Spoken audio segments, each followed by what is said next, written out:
안녕하세요. 지금 생각해도 심장이 벌렁거리고 어떻게 나에게 이런 일이 벌어질 수 있나 싶은데 두근거리는 마음을 꼭 붙잡고 용기를 내서 사연을 적어봤습니다. 저에겐 눈에 넣어도 안 아플 아들이 있어요. 늦은 나이에 낳은 아들이니만큼 저에게는 굉장히 소중하고 귀한 존재였죠. 매일매일 바라만 보고 있어도 정말 행복함을 전해주는 그러한 존재였습니다. 그런데 아들이 시간이 흘러서 군대도 가고 어엿한 어른이 되어서 엄마한테 기쁨을 선물해주고 첫 취업 때는 저에게 월급으로 임플란트를 해줄 정도로 효자인 아들이었어요. 사실 아들에게 제가 특별히 애착이 가는 이유는 아들이 3살이었을 때 지 아빠가 죽었거든요.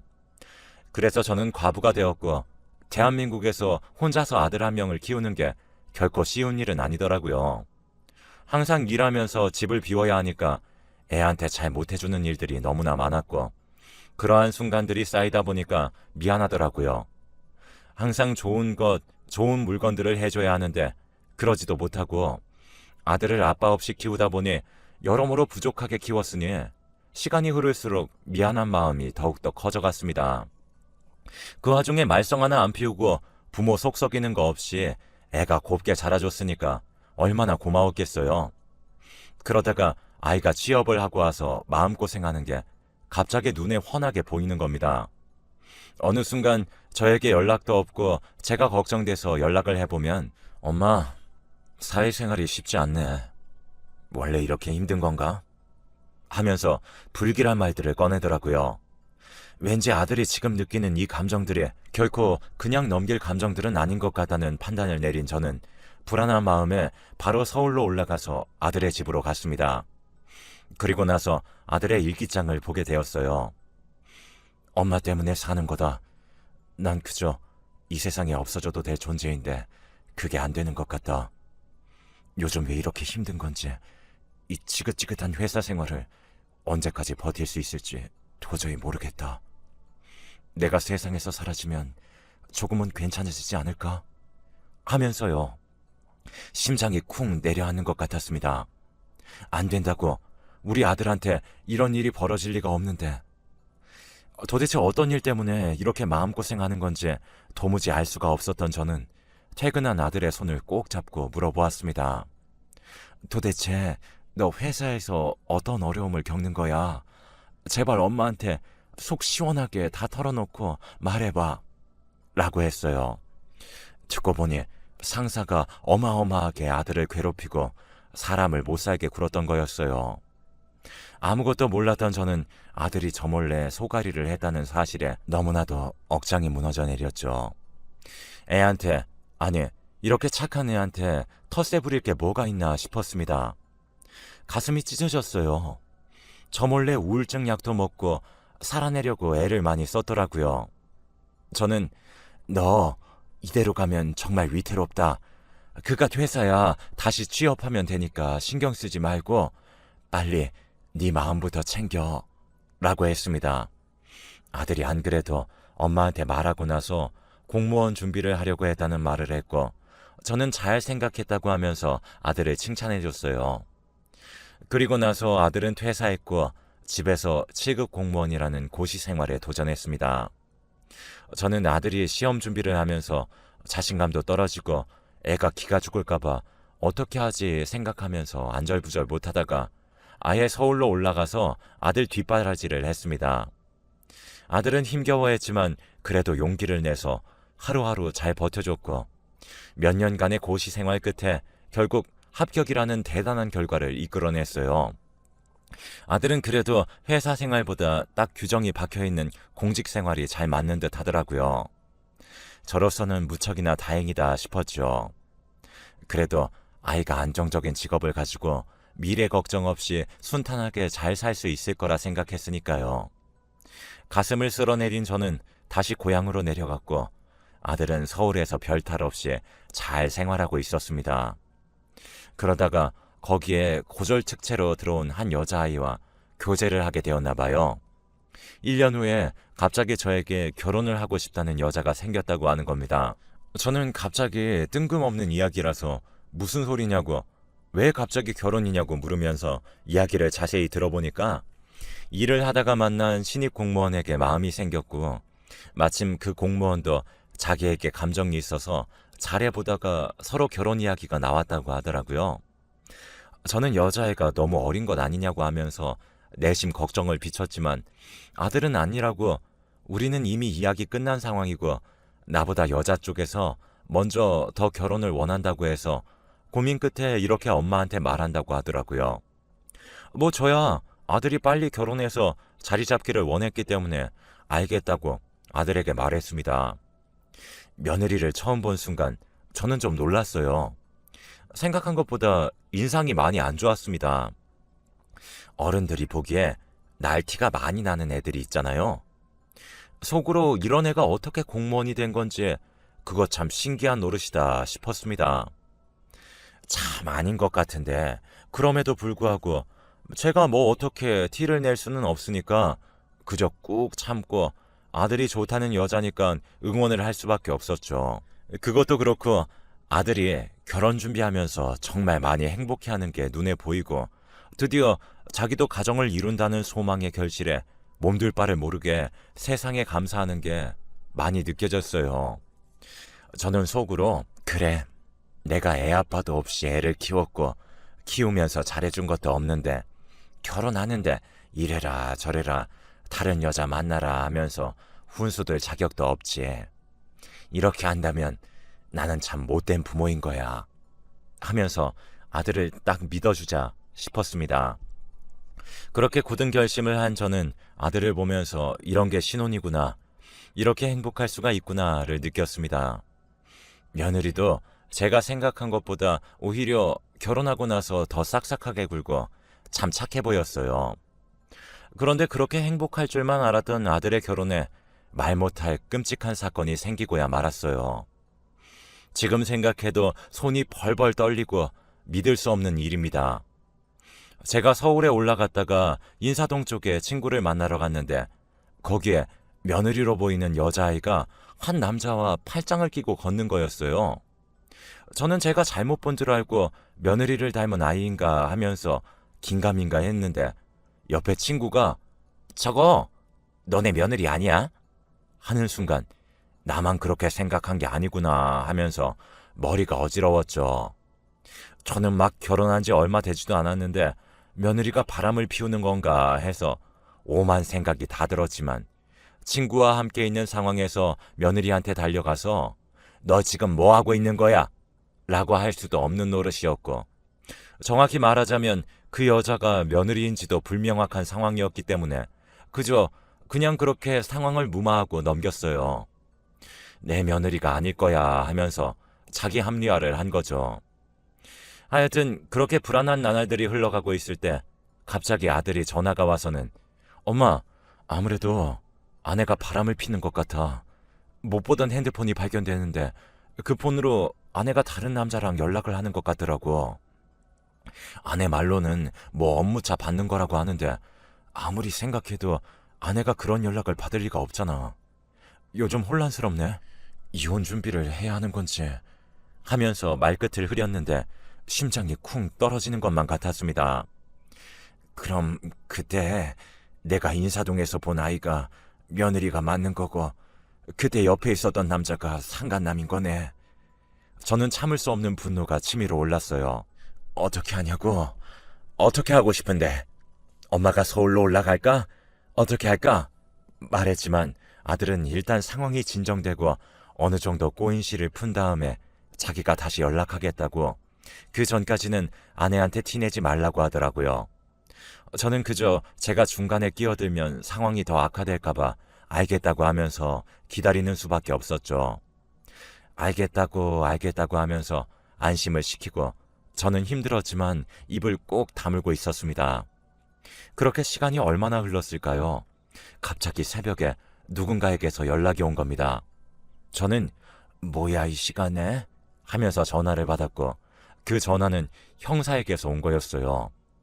알고 보니 아들이 교통사고를 당했는데 시신을 찾지 못했다는 겁니다. 아니 이게 뭔 소리냐고 말이 되게 좀 말을 좀 찬찬히 해보라고 했어요. 사건은 이러했습니다. 아들이 충남까지 택시를 타고 내려왔대요. 충남이 제가 있는 곳이거든요.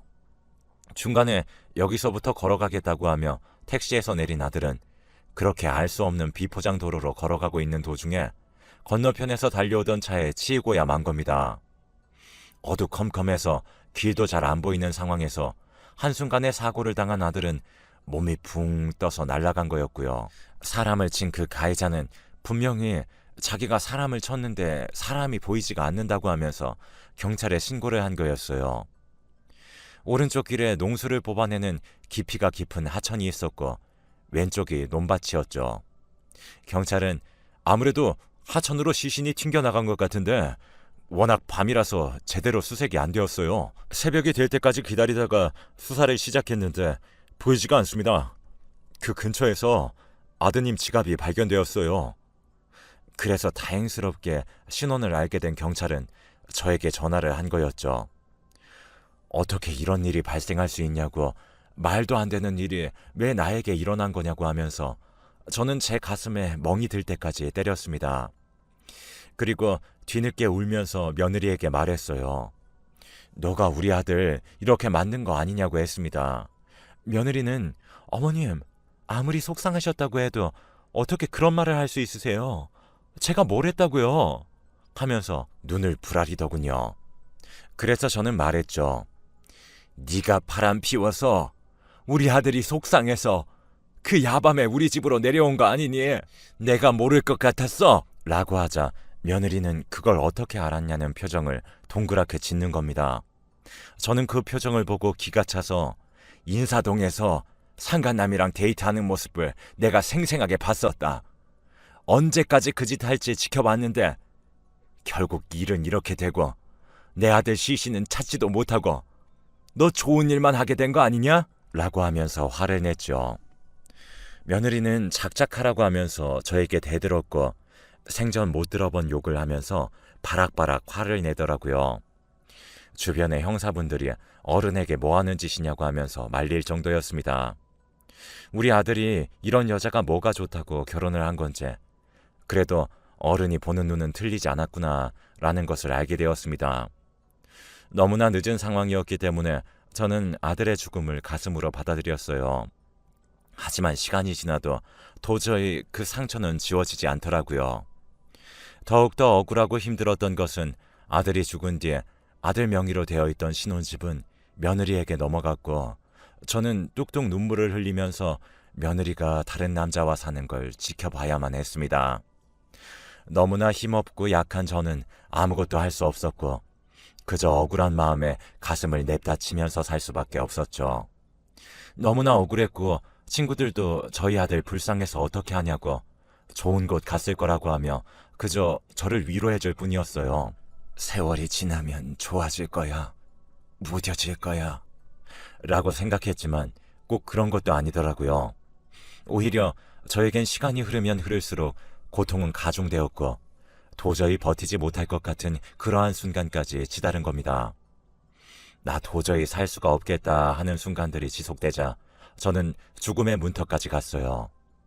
그런데 그럴 때마다 제 아들이 사라진 그 논두렁에 갔다 오면 그나마 마음이 편해지더라고요.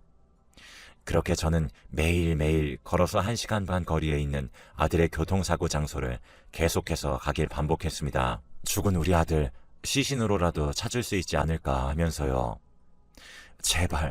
제발 아들의 시신이라도 찾고 싶다. 이 광활한 지구에서 왜 너만 사라져야 하냐. 너무나 억울하다 하면서요. 그런데 참으로 신기하게도 사람이 마음이 간절하면 하늘도 그걸 알고 선물을 내려준다고 하잖아요. 저에게 선물이 온 겁니다. 세상에 말도 안 되는 귀한 선물이 저에게 내려온 순간 저는 차마 말할 수 없을 정도로 진한 충격을 받았어요. 보름달이 환하게 뜬 어느 날, 여느 때와 마찬가지로 저는 아들이 사라진 그곳을 걷고 있었어요. 그때 하천의 반대쪽인 논두렁에서 한 남자의 실루엣이 보이는 거였죠. 저는 눈을 비비고 봤더니 아니, 아무리 봐도 제 아들의 실루엣과 너무나 비슷한 겁니다. 인성아 하면서 저는 그 논두렁으로 냈다 달렸어요. 그런데 그 남자는 제 목소리가 들리면 들릴수록 점점 더 빨리 뛰어갔고 저는 미친 사람처럼 그 남자의 얼굴을 봐야겠다는 생각으로 막 달려갔습니다. 그렇게 달리기를 얼마나 반복했을까? 그 남자가 넘어지는 순간 저는 바로 뛰어가서 그 사내의 얼굴을 보았고 억장이 무너져 내렸습니다. 그 남자의 얼굴은 죽은 제 아들과 똑 닮아 있었어요. 그런데 문제는 어딘가 엉성한 발음, 그리고 묘하게 초점이 나가 보이는 눈빛에 저는 무언가 묘한 어색함을 느꼈습니다. 너 인성이 아니냐고 하니까 어린아이처럼 펑펑 우는 그 사내는 막 울면서 뛰어갔어요. 그 사내가 뛰어서 작은 집에 들어가길래 저는 그 집 안으로 따라 들어가서 주인장 있냐고 물었더니 그때 한 할머니가 나오더라고요. 그 할머니를 보고 이 사람 당신 아들이냐고, 죽은 내 아들이랑 똑같이 생겼는데 어떻게 되는 관계냐고 물었어요. 하지만 할머니도 정신이 오락가락한 듯한 모습을 보였습니다. 치매인 것 같았어요. 이럴 리가 없는데 하면서 혼란스러웠던 저는 해가 뜨고 나서 그 마을 이장이라는 사람을 찾아가서 물었습니다. 저 작은 빨간 지붕에 사는 할머니와 남자의 관계가 어떻게 되는 거냐고요. 그러자 이장은 그 할머니가 한 10년 전에 아들을 잃고 나서 정신적 충격으로 치매랑 언어장애가 왔어서 정신이 나가서 말도 안 통하는데 어느 순간부터 갑자기 집에 큰 장정이 와 있었다고 하는 겁니다. 사람들은 저 남자가 어디서 튀어나온 거냐고 하면서 걱정을 했대요. 할머니는 그 남자를 집으로 데려와서 지극정성으로 보살펴왔고 그렇게 그 장정과 할머니는 같이 살게 된 거라고 하는 겁니다. 쎄한 기분을 느낀 저는 경찰에 신고해서 그 남자의 지문 검사를 하게 했고 제 아들 지문과 그 남자의 지문이 일치한다는 이야기에 억장이 또 한 번 무너져 내렸어요. 아니 어떻게 이런 일이 발생한 거지? 도대체 어떻게 이해를 해야 하는 거지? 하면서 머리가 아득해져 갔습니다.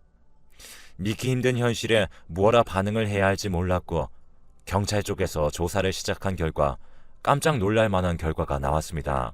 그날 아들이 교통사고를 당했을 때 아들의 시신은 하천 쪽으로 튕겨나간 게 아니라 논두렁으로 빠진 거였어요. 그때 그 할머니가 길을 가다가 제 아들을 발견하고 10여 년 전 교통사고로 아들을 잃고 치매가 온 할머니는 그 아들이 자기 아들인 줄 알고 집으로 데려와서 죽기 살기로 간호를 한 거였고 기적적으로 깨어난 제 아들은 기억상실증 그리고 뇌손상으로 인해서 예전의 기억을 잊어버리고 그렇게 그 할머니를 자기 엄마로 생각하고 계속해서 그곳에서 살 수 있었습니다. 저는 그것도 모르고 정말로 아들이 하천으로 내려가서 시신을 잃어버린 줄 알고 얼마나 가슴 쓰린 하루를 보냈는지 몰라요. 하루하루가 지날 때마다 저는 정말로 너무나 힘들었기 때문에 가슴을 손으로 내리쳐 왔으니까요. 바로 아들은 서울종합병원으로 이송돼서 다친 뇌에 대한 치료를 시작했고 골절이 있는 부분에 대해서 다시 진료를 했어요. 언어치료사 그리고 인지장애 전문가와 본격적으로 집중적인 치료를 받자 아들의 뇌는 서서히 다시 제 기능을 찾기 시작했고 예전의 기억들이 하나둘씩 떠오르면서 사건은 다시 원점으로 돌아갔습니다. 죽은 줄 알았던 사람이 다시 돌아오니까 경찰들도 종결된 수사를 다시 시작할 수밖에 없었습니다. 그리고 그 과정에서 제가 생각하지도 못한 진실이 수면으로 드러난 거였어요. 너무나 무섭고 아직도 생각하면 소름이 끼치는 일이었는데 아들을 친 그 가해자 놈은 지금 며느리가 만나고 있는 남자라고 하는 겁니다. 저는 아들이 죽은 후에 며느리와 왕래를 전혀 안 하고 남보다 더 못한 사이로 지냈기 때문에 아예 신경을 끊고 살았는데 아들을 죽일 뻔한 그 남자가 며느리가 만나고 있는 남자라는 이야기를 듣는 순간 이 교통사고가 단순한 사고가 아닐 수도 있다는 생각에 끊임없이 들게 되는 거였습니다. 이게 어떻게 된 거지? 무슨 일이지? 하면서 오만 생각이 다 들었어요. 불안함이 끊임없이 제 머릿속을 강타하기 시작했고요. 경찰들도 이 부분에 대해서 자세하게 조사해보겠다고 시간이 걸리더라도 꼭 마무리 짓겠다고 저에게 약속을 했죠. 그렇게 경찰 조사를 기다린 결과 제 아들의 교통사고는 단순한 사고가 아니라는 것을 깨닫게 되었습니다. 아들과 이혼하고 그 집을 자기가 가지고 싶어 했던 며느리는 자기 상간남을 통해서 지금 내 남편이 충남 쪽으로 가고 있으니까 너가 사고를 내고 그러면 신혼집은 내 것이 되는 거고 거기서 우리 함께 살자고 하는 은밀한 제안을 한 거였습니다. 미친 듯한 어이없음이 올라오는 저는 이게 도대체 무슨 짓이냐고 하면서 불같이 그들에게 화를 냈어요. 해도 이건 아니었습니다. 할 짓이 있고 안 할 짓이 있는 건데 이건 너무 선을 넘었죠. 그 둘은 기소가 되었고 살인 혐의로 구속되었어요. 아들은 다행히도 정상적인 사고를 할 수 있을 정도로 상태가 돌아왔고 저는 그동안 아들을 돌봐준 할머니에게 감사함을 표했습니다. 할머니도 정신과 치료를 받게 해드리면서 이렇게 된 상황에 대해 인지를 하게 해드렸고 다행히 이해를 한 할머니는 제 아들을 품에서 놓아주셨어요. 아들은 정신이 돌아온 후 엄마인 저를 안고 펑펑 울었고요. 아들이 속한 공무원 사회는 난리가 났죠. 고졸 특채로 들어왔던 전 며느리는 구속되었다는 이유로 바로 파면되었고요. 그리고 그 상간남은 민원인으로 만난 건데 어찌된 영문인지 둘이 몰래 연분을 쌓다가 이런 끔찍한 일을 벌일 정도로 극악한 행동을 할 수 있는 관계로 발전한 거더라고요. 애초에 7급 공무원인 제 아들을 보고 미래가 괜찮겠다고 생각해서 결혼을 한 건데 결혼하고 나니까 제 아들보다 더 잘나고 좋은 남자를 발견했는데 이 결혼을 물을 수도 없고 어쩌지 하다가 일반인의 상식으로는 도저히 할 수 없는 일을 저지른 겁니다. 너무나 한심하고 답답하기 그지없는 그런 상황이었죠. 그래도 판사님이 사건의 중대함을 파악하고 두 사람에게 실형을 선고해서 저의 마음이 조금은 위로받는 기분이었어요. 만약에 제가 아들 때문에 기다리지 않고 매일 집에서 가만히 있었다면 이런 기적이 일어날 수 있었을까요? 1시간 반이 걸려도 매일 밤 아들을 보고 싶은 마음에 사고 현장으로 다리가 퉁퉁 부을 때까지 걸어간 저의 마음을 알고는 하늘이 기억하고 이렇게 선물과도 같은 일을 주신 것 같았습니다. 죽은 줄 알았던 사람이 돌아왔을 때 정말 인생을 한 번 더 다시 살게 되는 기분을 느낄 수 있었던 것 같아요. 저는 지금 그 누구보다 행복하고 감사한 하루를 보내고 있습니다. 지금 제 아들은 처음에 정신적으로 너무나 힘들어서 정신과 진료를 계속 받다가 이제야 재판이 끝나고 나서 조금 마음의 안정이 찾아왔네요. 지금은 작은 일을 하면서 살고 있습니다. 워낙에 글씨를 잘 쓰고 예전부터 서예에 관심이 있었던 아들은 작은 서예 학원에서 강사로 활동하고 있습니다. 특이하죠? 죽었다 살아난 새 인생인데 공무원을 다시 하고 싶지 않고 지금은 그렇게 내가 잘할 수 있는 일, 그리고 일을 할 때 마음 편한 걸 하면서 살고 싶다고 하네요. 저는 아들이 온전한 정신으로 살아왔다는 사실 자체로 그저 감사하고 또 감사합니다. 그것만큼 기특하고 정말 대단한 일이 없는 것 같아요. 저도 이제 충남에서 서울로 완전히 올라왔고 아들을 보살피면서 남은 여생을 살려고 합니다. 죽을 것 같은 고통에서 벗어나고 지금 마음의 여유를 가질 수 있게 된 제 자신이 너무나 감사합니다. 그리고 그 범인 2명은 제발 감옥에서 평생 썩고, 아니 출소해서라도 평생 지옥 구덩이에서 살았으면 좋겠네요. 돈에 눈이 멀어서, 그리고 사랑에 눈이 멀어 삐뚤어진 짓을 한 그 둘을 저는 죽어서도 용서하지 못할 것 같습니다. 억장이 무너지고 힘들지만 그럼에도 불구하고 아들을 위해서 저는 한 걸음씩 더더욱 열심히 앞으로 나아가면서 살아가려고 합니다. 여러분들 항상 건강 조심하시고 주변에 이상한 사람들 두지 마세요. 제 아들처럼 평생 착하게만 살아왔어도 표적이 되어서 끔찍한 일을 겪을 수도 있는 게 사람 일인 것 같네요. 어찌 보면 지루할 수 있는 저의 이야기에 끝까지 이렇게 들어주셔서 정말로 감사합니다. 여러분들 항상 행복하시기를